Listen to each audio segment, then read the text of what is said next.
اپنے تمام اعمال کو ایک اللہ کے لیے خالص کر دیں۔ آپ کے اعمال چاہے جتنے ہی چھوٹے کیوں نہ ہو، آپ کی اچھی نیت کی بنا پر بڑے اجر کے حامل بن سکتے ہیں۔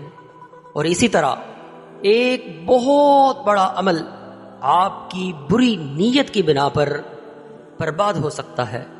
اس لیے بہت ضروری ہے کہ ہم اپنے تمام اعمال کی نیتوں کو خالص کریں، صرف ایک اللہ تبارک و تعالیٰ کے لیے۔ صحیح بخاری کے اندر ہے، فرمایا اللہ کے رسول صلی اللہ علیہ وسلم نے انما الاعمال بالنیات، کہ تمام اعمال کا دار و مدار نیتوں کے اوپر ہے۔ اس بات کو اللہ کے رسول صلی اللہ علیہ وسلم نے ایک مثال دے کر سمجھایا کہ اگر کوئی شخص ہجرت کرتا ہے اور وہ دنیا چاہنے کے لیے یا کسی عورت سے نکاح کے لیے ہجرت کر رہا ہے تو اس کی ہجرت اسی کے لیے سمجھی جائے گی جس کے لیے وہ ارادہ کر رہا ہے، نیت کر رہا ہے۔ اور اسی طرح اگر کوئی شخص ہجرت کرے اللہ کے لیے تو اس کی یہ ہجرت اللہ تبارک و تعالیٰ کے لیے خالص ہوگی اور اسی کے مطابق پھر اس کو اجر دیا جائے گا۔ اس لیے ہمیں چاہیے